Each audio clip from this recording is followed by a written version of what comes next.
Cool. So I'm going to move away from the professional registration and education side and just take you more into what I look at as more the professional development level. Is sort of like encompassing more in terms of you are already a practitioner and you're already in a position of a decision maker. What does Earth observation do for you? So the group on Earth observation, I think we did get a short presentations yesterday from the DDG, Val, in terms of GEO and how the SAGEO also came about.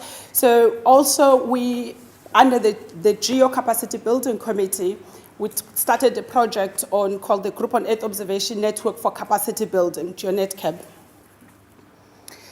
The project was a 3-year project, started in 2009 in November and aimed to finish in October 2012, but it's been expanded by the European Commission to about March or April 2013.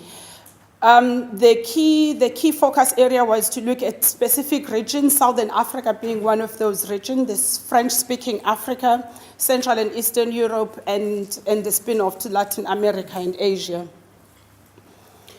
The consortia is mainly led by ITC, as you know, because it's the European Commission project. The biggest part of the component of the project and the budget goes to the European countries for this particular one. But we had SANSA in South Africa and Umvoto for the Southern African region, and Crystal F looking at the French-speaking Africa region. And all in all, we had about 8 to 9 participants in the project. The project team also set up what we called an advisory group, and this is mainly the members of the GEO community, specifically the ones who had been in what's now called the institutional development, but it used to be called the capacity building group within GEO. Mainly this was a group that was meant to look at whether does the project meet the objectives, is it still aligned with what GEO is trying to achieve, are we adding value within GEO itself, and are we looking at the regions that we meant to. So they were meant to really just guide the project and make sure that we stay within the terms of reference.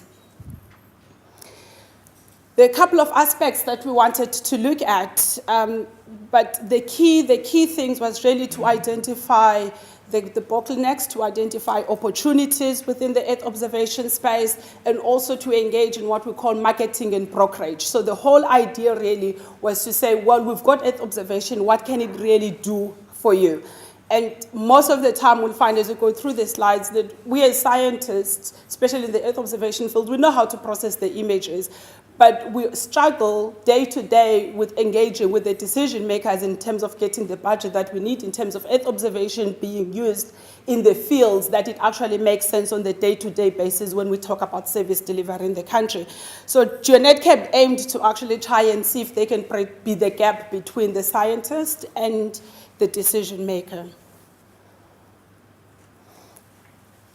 So we undertook the work by coming up with a workflow that was packaged in what we call the work packages, work package 1 to work package 5. The first one starting to look at the status quo in the various regions and going into connecting and building, where we picked up what we call quick win projects or success stories that we can actually use for the marketing and the brokerage exercise. Then we went through the awareness and dissemination. Some of you attended the workshop that we had for the SADC region at SANSA at the beginning of June this year, and then the evaluation and follow-up of the continuous brokerage, which is currently where we're at the moment. Why Earth observation? Well, the idea is we want to have new groups to make it available to new groups of end users, and potentially to involve and empower the users that are already within the societal benefit areas. Already we're just on the education side, we're struggling even to know which professional groups we fit in, because there is the societal benefit areas.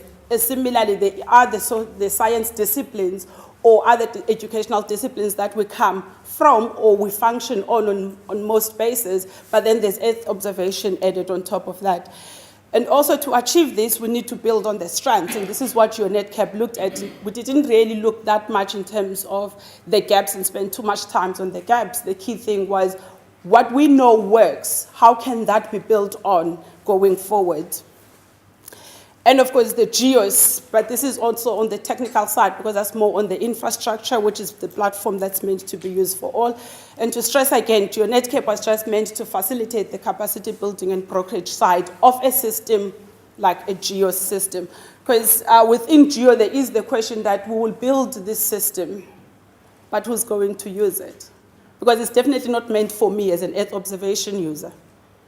It meant to go beyond me, because for me, I already know what I need to know. I already know where to access the data. But what about the people out there? That's what the system is meant to use. So GeoNetCap was meant to actually create that there is a user at the end when GEOS comes out.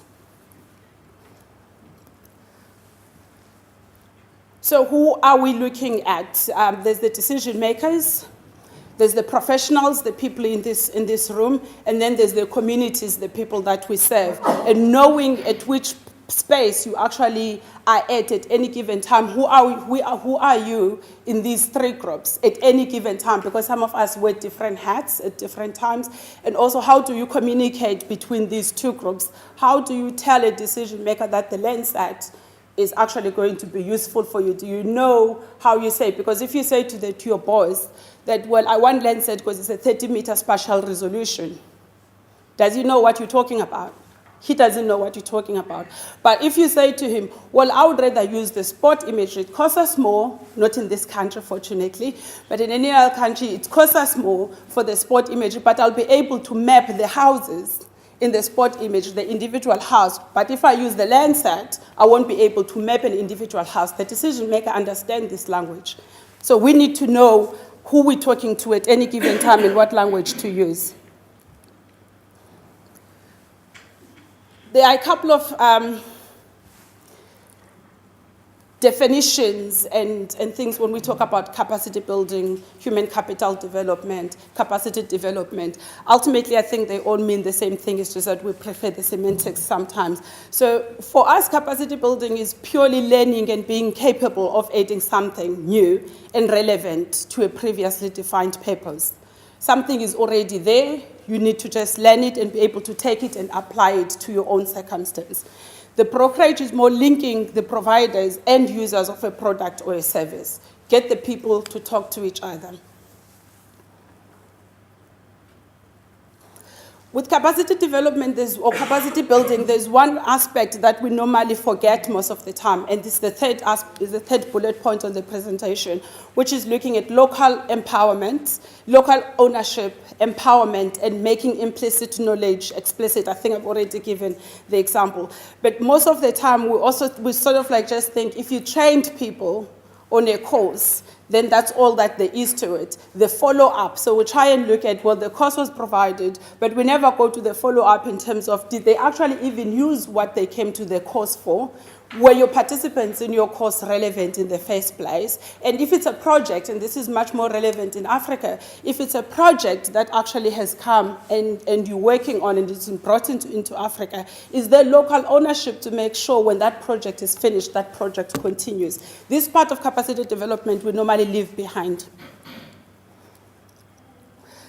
The group on Earth observation envisage a future where Earth observation capacity building efforts are coordinated. The available capacity programs to all users of Earth observation and societal benefit areas are enhanced. This is also the similar things that we heard yesterday from the plenary, and most of us are saying the same things even today. GeoNetCap aimed to try and facilitate this process, but also at the same time look at the economic and the societal benefit of Earth observation. So, GEO itself, we're quite, I think we've almost done with a 10-year implementation plan of GEO. It's looking at capacity building efforts and coordination of those. And one of the key things that GEO also looks at is the developing regions. So we did a small exercise within the GEO community itself where we looked at the participation of developing countries and the capacity building tasks within the GEO work plan. And if you look at the bottom one, which is Africa, we have 94 tasks on GEO that are focusing on the developing countries, pretty much focusing on Africa. But only 16 of these tasks have Africans participating in these projects. 94 projects in this capacity building, 94 projects are focused in Africa. 16 of those have Africans in it. We still call it capacity building. So at UNEDCAP, we looked at 4 ways of trying and doing this brokerage and also the facilitation. One, we looked at the marketing of Earth observation products and services, and this is the framework document that we looked at. The second one was to develop a capacity building strategies. And the strategy is generic, but each region can then take it and employ it to its own areas. Then we also worked on success stories, the toolkits, the road shows, there's the workshops that were done, there's the capacity building web as well.